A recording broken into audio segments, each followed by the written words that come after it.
Bonjour à tous. Aujourd'hui, je veux vous parler d'un sujet qui finalement est récurrent depuis mars 2020, c'est bien entendu le virus. Alors que se passe-t-il? Eh bien, le 13 novembre dernier, on apprend que la situation de l'hôpital est catastrophique, selon Rémi Salomon, qui est le président de la commission médicale d'établissement de l'AP-HP. Alors l'AP-HP, c'est l'assistance publique des hôpitaux de Paris. Donc ça représente tous les hôpitaux de la région parisienne et de Paris. Alors là, déjà, c'est un premier point. Que dit ce brave monsieur, qui n'est pas n'importe qui? On est dans une situation où dans quelques mois, on peut avoir un effondrement de l'hôpital. Il ajoute, c'est la conséquence d'une politique qui a été menée depuis des années, où on a donné des moyens à l'hôpital uniquement sur des critères budgétaires.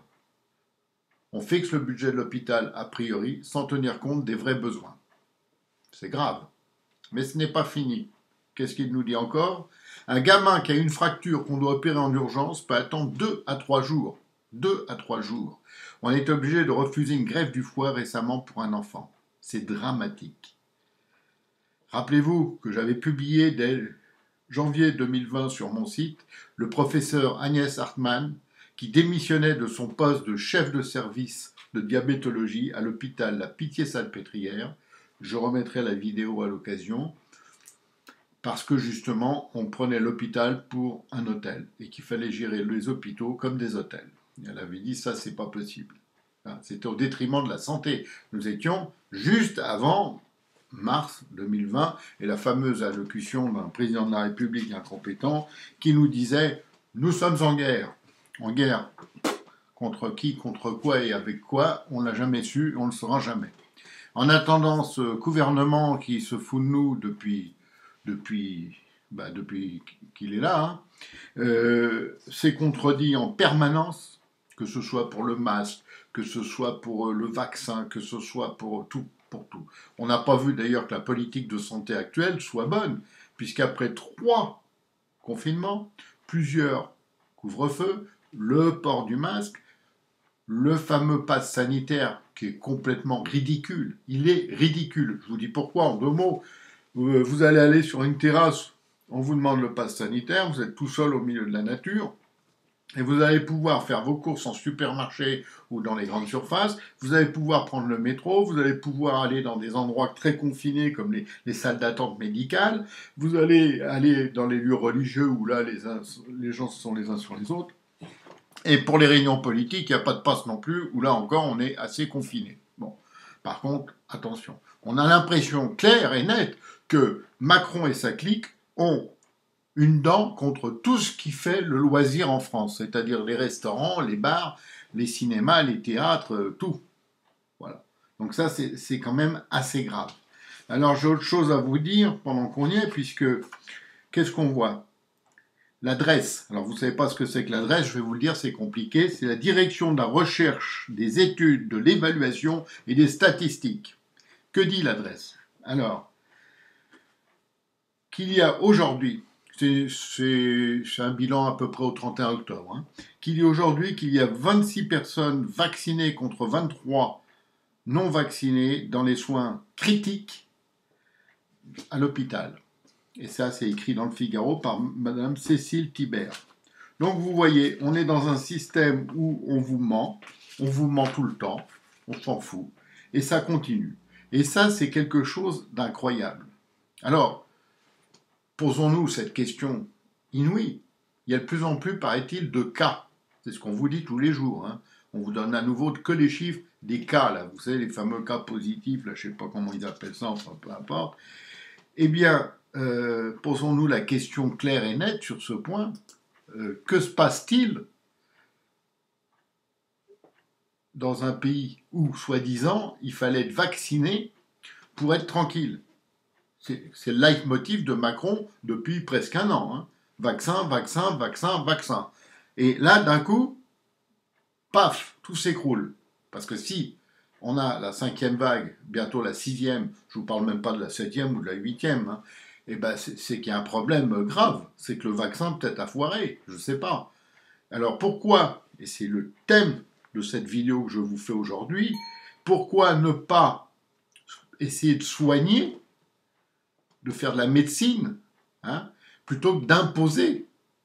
Parce qu'on vous l'impose, hein, ce vaccin, qu'on le veuille ou non, ce vaccin, il est imposé, parce que on vous dit, il n'est pas obligatoire, mais on fait tout autour pour qu'il le soit, parce que sinon, vous ne pourrez plus sortir, vous ne pourrez plus rien. Regardez ce qui se passe en Autriche, ils sont devenus fous. Il paraît que l'Allemagne va suivre l'Autriche.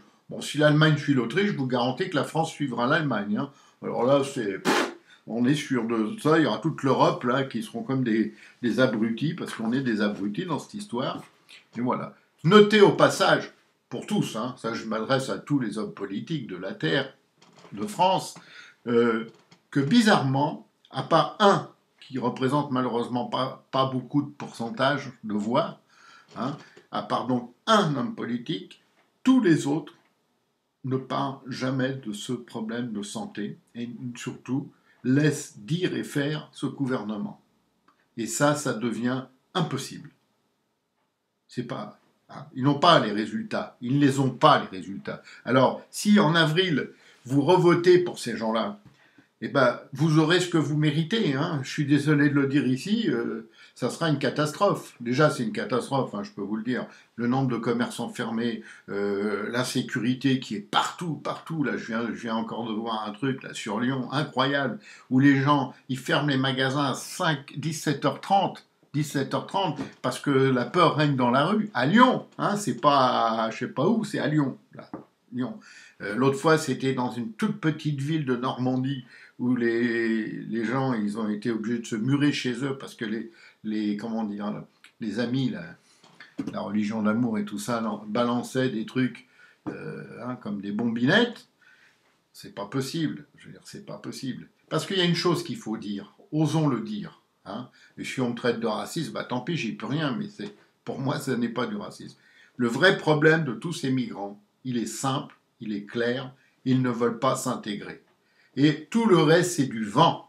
Tout le reste, c'est du pipeau socialiste, c'est de la bonne propagande des familles, comme on a connu depuis des années dans ce pays, déjà depuis 1981, et ensuite après, avec d'autres gouvernements, parce que les migrants qui ne veulent pas s'intégrer, causeront inévitablement des problèmes graves. On les connaît, le terrorisme, l'insécurité, la voyoucratie. J'ai appris ce matin que un enfant sur 4, un adolescent sur 4 est traumatisé parce qu'il est attaqué en permanence sur des réseaux sociaux. Harcèlement, on appelle ça le harcèlement sur les réseaux sociaux. Et un plus jeune sur 10 subit la même chose. Vous vous rendez compte, dans un pays comme la France, mais c'est dramatique, c'est catastrophique, parce que ça crée des situations épouvantables. Une jeune fille de 14 ans s'est suicidée dernièrement à cause de ça. C'est incroyable. Donc vous voyez tout cet ensemble de choses qu'on met et tout ça, au lieu d'affronter les réalités en face et de se dire bon, là on a foiré, la politique migratoire c'est une connerie, c'est pas bon, faut qu'on arrête tout. C'est pas on va faire, on va dire, hein, comme certains le proposent, c'est on arrête, terminé, fini. Tant pis, on fait 10 ans, on fait un moratoire de 10 ans sans aucune migration possible de certains pays. Et puis c'est tout. Après on pourra toujours décider autre chose. Hein, parce que à l'époque que j'ai connue, où les gens arrivaient en France, il y a 40 ou 50 ans, ils venaient pour être français, les gens. Hein, ils s'intégraient. Ils ont eu des situations, des familles, des enfants qui ont réussi et tout. Et ça, peu importe le prénom que porte l'enfant. Parce que ça aussi, c'est une connerie d'attaquer les gens sur le prénom. Ça, c'est un truc de ouf. Hein. Je m'excuse de le dire comme ça, mais je comprends pas. Parce que demain, vous pouvez appeler votre enfant du prénom que vous voulez, ça n'a pas d'importance. Hein, et ça n'empêchera pas de réussir ou d'être quelqu'un. Hein, c'est faux de faire croire ça, quoi. Faut arrêter aussi. Il y a des moments dans la vie où il faut arrêter. Hein, la surenchère, c'est pas bon. Parce qu'on crée des conditions inverses. On crée les conditions inverses. Parce qu'en faisant ça, on va justifier tout le racisme anti-blanc qui s'est installé en France depuis tant d'années. Depuis tant d'années. Parce qu'aujourd'hui, le vrai racisme, il est anti-blanc, il faut le savoir. Il n'est pas autre chose, il est anti-blanc.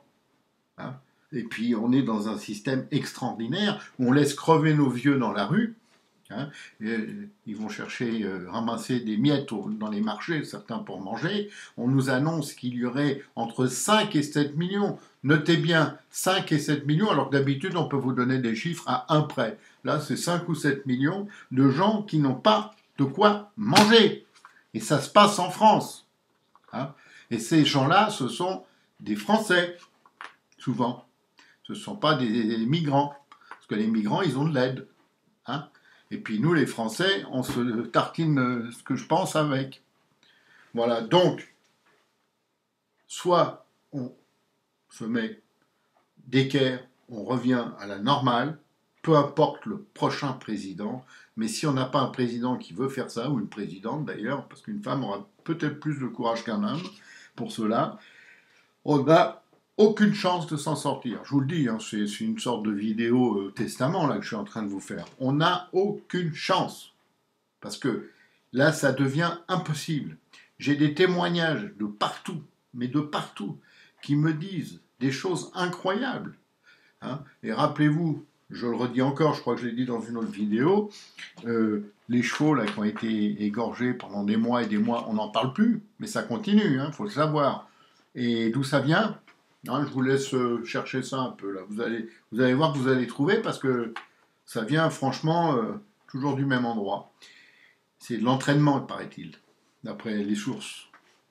Alors, bon, on en est là, quoi. C'est dramatique, dramatique. Et on a un président, là, qui fait le malin, qui fait le beau, qui accapare tous les médias en permanence, pour ne rien dire. L'autre mardi, là, quand il a parlé à la télé, il n'a rien dit. Parce que moi, je lis ses discours sur son site, là, élysée.fr. Je vous le conseille parce qu'il y a tout. Et là, on voit bien qui il est. Hein. Ah oui, parce que là, on a le temps de lire. Hein. Parce que écouter, ça rentre, ça sort. Mais lire, c'est bien. Je vous conseille élysée.fr, vous allez voir tout ce qu'il dit. C'est le discours de la méthode, comme on dirait, socialiste. 100%. Pas à 99, hein, c'est à 100%. Et c'est un discours vraiment de propagande, pur et dur, simple, efficace, visiblement, puisqu'il va être peut-être réélu. Hein. Je pense que le seul espoir, c'est qu'il ne passe pas le premier tour. Pensez-y à ça au moment de voter, parce que ça, c'est important, qu'il ne passe pas le premier tour. Mais bon, comme en France, les gens sont très soumis, très malléables, et il faut le dire, très passifs aussi, parce qu'ils sont soumis et passifs, ça va un peu ensemble. On n'est pas prêt de se sortir de on va dire de cette situation dramatique. Voilà. Bon, allez, je vais arrêter là parce que sinon, vous savez que je vais m'énerver, pas bon pour la santé. Et puis, c'est pas le moment d'aller à l'hôpital, ça je peux vous le confirmer. Hein. Ouh là là, il y a des trucs incroyables. C'est pas de leur faute. Les gars, ils ont plus de matériel assez, ils ont plus de personnel, il n'y a plus assez de personnel, que ce soit des médecins, des infirmiers, etc. C'est dramatique la situation de l'hôpital. Rappelez-vous quand même qu'il y a 1 an et plus, nous avions des premiers ministres de la Santé et même président de la République qui nous disaient, excusez-moi, qu'ils allaient rouvrir des lits. Ils l'ont dit, hein. Voilà, comme répété, dit, Élysée.fr, c'est marqué en toutes lettres. Hein. Eh ben, on aurait baissé de plus de 20% encore le nombre de lits, qui était déjà catastrophique au départ du virus. Donc imaginez maintenant, si jamais il y a vraiment un afflux de patients, là on est dans le drame total. Allez, je remercie ceux qui s'abonnent, ça fait plaisir, et surtout pour atteindre une taille critique, hein, où on peut dire les choses un peu plus, parce que les gens ils ont besoin qu'on leur dise de temps en temps les choses. Ils sont au courant de rien. Ils savent rien, ils écoutent leur télé qui en boucle leur met de on va dire de la propagande dans les oreilles, et c'est tout. Donc, je le répète, je le redis, on est mal, et on est vraiment très mal. Allez, bye à tous, merci.